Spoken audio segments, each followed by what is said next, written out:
ನಮಸ್ಕಾರ. ನೋಡಿ, ಈ ಒಂದು ರಾಶಿ ಭವಿಷ್ಯದ ಬಗ್ಗೆ ನಾವು ನೋಡೋದಕ್ಕಿಂತ ಮುಂಚೆ ಕೆಲವು ವಿಚಾರಗಳನ್ನು ಜನಗಳಿಗೆ ಹೇಳಬೇಕು. ಜ್ಯೋತಿಷದಲ್ಲಿ ನ್ಯೂಮರಾಲಜಿ ಇಲ್ಲ.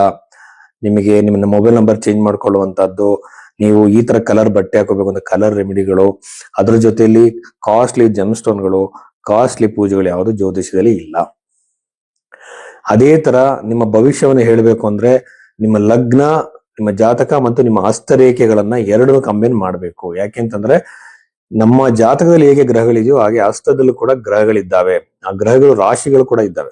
ಎರಡನ್ನು ಕಂಬೈನ್ ಮಾಡಬೇಕು. ಈ ಜಾತಕದಲ್ಲಿ ಟೈಮ್ ಮಿಸ್ಟೇಕ್ ಆಗಿದ್ರು, ಡೇಟ್ ಮಿಸ್ಟೇಕ್ ಆಗಿದ್ರು ಸಹ ನಾವು ಹಸ್ತ ಸಾಮುದ್ರಿಕೆಯನ್ನ ಮ್ಯಾಚ್ ಮಾಡಿದಾಗ, ಕಂಬೈನ್ ಮಾಡಿದಾಗ ಬಹಳ ಅಕ್ಯುರೇಟ್ ಆಗಿ ಪ್ರಿಡಿಕ್ಷನ್ ಕೊಡಬಹುದು. ನೀವು ಮದುವೆ ಯಾವಾಗ ಆಗುತ್ತೆ ಅಂತ ಕೇಳಿದಾಗ ಜಾತಕದಲ್ಲೂ ಅದು ಕನ್ಫರ್ಮ್ ಆಗಿ, ಹಸ್ತರೇಖೆಯಲ್ಲೂ ಕನ್ಫರ್ಮ್ ಆಗಿ, ಪ್ರಶ್ನೆ ಶಾಸ್ತ್ರದಲ್ಲೂ ಕನ್ಫರ್ಮ್ ಆಗ್ಬೇಕು. ತುಂಬಾ ಜನ ನಾವು ಜ್ಯೋತಿಷ ಹೇಳ್ತೀವಿ ಅಂತಾರೆ. ಬಟ್ ಜ್ಯೋತಿಷ್ಯದ ಬೇಸಿಕ್ ನಾಲೆಡ್ಜು ತುಂಬಾ ಜ್ಯೋತಿಷರುಗಳಿಗೆ ಇಲ್ಲ. ಒಂದು ಪ್ರೆಡಿಕ್ಷನ್ ಕೊಡೋದು ಹೇಗೆ ಅಂತ ಬಹಳಷ್ಟು ಜನಕ್ಕೆ ಗೊತ್ತಿಲ್ಲ. ಇದು ಒಂದು ಬಹಳ ಸೀರಿಯಸ್ ಆಗಿರುವಂತ ವಿದ್ಯೆ.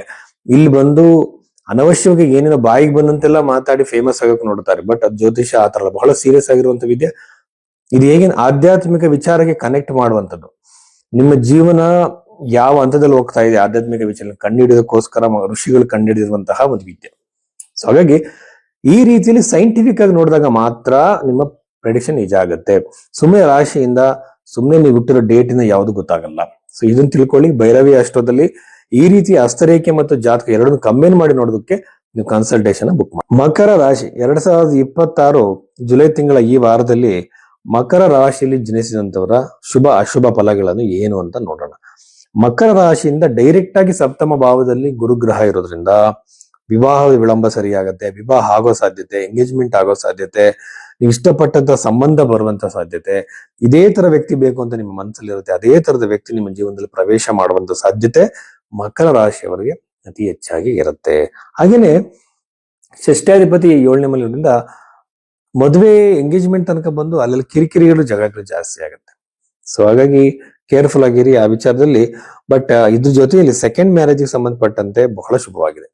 ಎರಡನೇ ಮದುವೆಗೆ ಸಂಬಂಧಪಟ್ಟಂತೆ ಯೋಚನೆ ಮಾಡ್ತಿರ್ತೀರಾ, ಒಳ್ಳೆ ಸಂಬಂಧಗಳು ಬಂದಿರಲ್ಲ ಸಾಧ್ಯತೆ. ಜೊತೆಯಲ್ಲಿ ಮ್ಯಾರಿಟಲ್ ಡಿಸ್ಪ್ಯೂಟ್ಸ್ ಕೋರ್ಟ್ ಕಚೇರಿಯಲ್ಲಿ ಇರುತ್ತೆ. ಗಂಡ ಹೆಂಡತಿ ದೂರ ಆಗ್ಬಿಟ್ಟಿರ್ತಾರೆ. ಇನ್ನು ತುಂಬಾ ಕಾಲ್ಸ್ ಬರುತ್ತೆ ನನಗೆ, ಸರ್ ನಾನು ಇಂಥ ದೇಶದಲ್ಲಿ ಇದೀನಿ, ನಾನು ಬಿಟ್ಟು ಹೋಗಿ ಇಂಡಿಯಾದಲ್ಲಿ ಇದ್ದಾರೆ, ಹೊರದೇಶದಲ್ಲಿ ಇದ್ದಾರೆ ಅಂತ. ಇಂಥವರು ಒಂದು ಆಗುವಂತ ಸಾಧ್ಯತೆ ಈ ಮಕರ ರಾಶಿಯಲ್ಲಿ ಜನಿಸಿದಂತವ್ರಿಗೆ. ಮ್ಯಾರಿಟಲ್ ಡಿಸ್ಪ್ಯೂಟ್ಸ್, ವೈವಾಹಿಕ ಜೀವನದ ಯಾವುದೇ ಸಮಸ್ಯೆಗಳು ಬಿಡುಗಡೆ ಆಗುವಂತ ಸಮಯ ಮಕರ ರಾಶಿಯವರಿಗೆ ಬಂದಿದೆ ಅಂತ ಹೇಳ್ಬೋದು. ಅಷ್ಟಮದಲ್ಲಿ ಕೇತು ಇರೋದ್ರಿಂದ ಯೂಶುವಲ್ ಆಗಿ ನಿಮಗೆ ಕಿರಿಕಿರಿಗಳಾಗುತ್ತೆ. ಅಷ್ಟಮದಲ್ಲಿ ಶುಕ್ರ ಗ್ರಹ ಇದ್ದಾನೆ. ಶುಕ್ರ ಅಷ್ಟಮದಲ್ಲಿದ್ದಾಗ ಪ್ರೇಮಿಗಳಲ್ಲಿ ಅನಾವಶ್ಯಕ ಜಗಳ, ಚೆನ್ನಾಗಿದ್ದವ್ರು ದೂರ ಆಗೋದು. ಇಷ್ಟು ವರ್ಷ ನಾವು ಇಷ್ಟಪಟ್ಟಿದ್ವಿ ಸರ್, ಈಗ ಇದ್ದಕ್ಕಿದ್ದಂಗೆ ದೂರ ಆಗಿದ್ದಾರೆ, ಮಾತಾಡಿಸ್ತಿಲ್ಲ, ನನ್ನ ಬ್ಲಾಕ್ ಮಾಡಿದ್ದಾರೆ ಅಂತಾರೆ. ಈ ಪಾಸಿಬಿಲಿಟೀಸ್, ಈ ಚೇಂಜಸ್, ಈ ಪ್ರಾಬ್ಲಮ್ಗಳೆಲ್ಲ ನಿಮಗೆ ಈ ಒಂದು ಮಕರ ರಾಶಿಯಲ್ಲಿ ಜನಿಸಿದಂತವ್ರಿಗೆ ಇರುತ್ತೆ. ಅದು ಸರಿಯಾಗುವಂತ ಸಾಧ್ಯತೆ ಇರುತ್ತೆ. ಬಟ್ ಇದನ್ನು ಕೇರ್ಫುಲ್ ಆಗಿ ಗಮನಿಸಬೇಕು. ಸಪ್ತಮ ಯಾವಾಗಲೂ ಗಂಡ ಹೆಂಡತಿಗೆ ಸಂಬಂಧಪಟ್ಟಂತೆ, ಪಂಚಮ ಮಾತ್ರ ಪ್ರೇಮಿಗಳಿಗೆ ಸಂಬಂಧಪಟ್ಟಿದ್ದು. ಪಂಚಮಾಧಿಪತಿನೇ ಅಷ್ಟಮದಲ್ಲಿ ಬಂದಾಗ ಯೂಶುವಲ್ ಆಗಿ ಪ್ರೇಮಿಗಳು ದೂರ ಆಗ್ತಾರೆ. ಅನವಶ್ಯಕ ಓಡಾಟ ತಿರುಗಾಟದ ಜೊತೆಯಲ್ಲಿ ಕರಿಯರ್ ಅಂತ ಬಂದಾಗ ಕರಿಯರ್ ಅಲ್ಲಿ ಉತ್ತಮವಾಗಿರುವಂತಹ ಅನುಕೂಲಗಳಿದೆ. ದಶಮದಿಂದ ಅಷ್ಟಮ ಭಾವದಲ್ಲಿದ್ದಾನೆ ಕುಜಗ್ರಹ. ಭವತ್ ಭಾವಂ ಅಂತಾನೆ. ಭವತ್ ಭಾವಂ ಅಂತಂದ್ರೆ ಅಲ್ಲಿಂದಲೇ ನೋಡುವಂಥದ್ದು ಭಾವ ಫಲವನ್ನ. ಹೀಗಿದ್ದಾಗ ನಿಮಗೆ ಕರಿಯರ್ ಅಲ್ಲಿ ಸಡನ್ ಚೇಂಜಸ್, ಕಿರಿಕಿರಿ, ಜಗಳ, ಹೊಡೆದಾಟಗಳು ಕೂಡ ನಿಮ್ ಕೆಲಸ ಮಾಡುವಂತ ಜಾಗದಲ್ಲಿ ಆಗ್ಬೋದು. ಕೇರ್ಫುಲ್ ಆಗಿರಿ, ಮನಸ್ಸನ್ನ ಕಂಟ್ರೋಲ್ ಇಟ್ಕೊಳ್ಳಿ. ಜಾಬ್ ಚೇಂಜ್ ಆಗುವಂತ ಸಾಧ್ಯತೆ, ಚೇಂಜ್ ಆದ್ಮೇಲೆ ಕೆಲಸದ ಹುಡುಕಾಟದಲ್ಲಿ ನಷ್ಟ ಆಗುವಂತ ಸಾಧ್ಯತೆಗಳು ಇರುತ್ತೆ. ಈ ವಿಚಾರದಲ್ಲಿ ಕೇರ್ಫುಲ್ ಆಗಿರಿ. ಹೊಸ ಜಾಬ್ಗೆ ಟ್ರೈ ಮಾಡ್ತಾ ಇರೋದೇ ಒಳ್ಳೇದು. ಈ ಟೈಮ್ನ ಸ್ವಲ್ಪ ಸಂಯಮದಿಂದ ಕಳೆಯೋದು ಒಳ್ಳೇದು. ಹಾಗೇನೆ ಚತುರ್ಥ ಅಧಿಪತಿ ಪಂಚಮದಲ್ಲಿರೋದ್ರಿಂದ ಮಕ್ಕಳಿಗೆ, ನಿಮ್ಮ ಮಕ್ಕಳು ಏನಾದ್ರು ಪ್ರಾಪರ್ಟಿ ತಗೊಳ್ಳುವಂತ ಯೋಚನೆ ಇದೆ, ನಿಮ್ಮ ಮಕ್ಕಳಿಗೆ ಪ್ರಾಪರ್ಟಿ ತಗೊಳ್ಳೋ ಯೋಗಗಳು ಕ್ರಿಯೇಟ್ ಆಗುತ್ತೆ. ಷಷ್ಠದಲ್ಲಿ ಸೂರ್ಯಗ್ರಹ ಇರೋದ್ರಿಂದ ಕೋರ್ಟ್ ಮೆಟ್ಟಿಲ್ ಹತ್ತುವಂತ ಸಾಧ್ಯತೆ, ಪೊಲೀಸ್ ಸ್ಟೇಷನ್ ಮೆಟ್ಟಿಲ್ ಹತ್ತುವಂತ ಸಾಧ್ಯತೆಗಳು ಹೆಚ್ಚಾಗಿರುತ್ತೆ. ಯಾವುದೋ ಒಂದು ಡಿಸ್ಪ್ಯೂಟ್ಗಾಗಿ, ಏನೋ ಒಂದು ಕಾರಣಾಂತರದಿಂದ.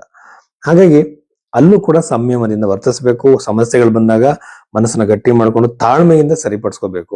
ಉಗುರಲ್ಲಿ ಹೋಗೋದಕ್ಕೆ ಕೊಡ್ಲಿ ತಗೊಂಡು ಹಾಗೆ ಸಮಸ್ಯೆನ ದೊಡ್ಡದು ಮಾಡ್ಕೋಬೇಡಿ. ಇಷ್ಟು ವಿಚಾರಗಳು ಮಕರ ರಾಶಿಯಲ್ಲಿ ಜನಿಸಿದಂತವರಿಗೆ.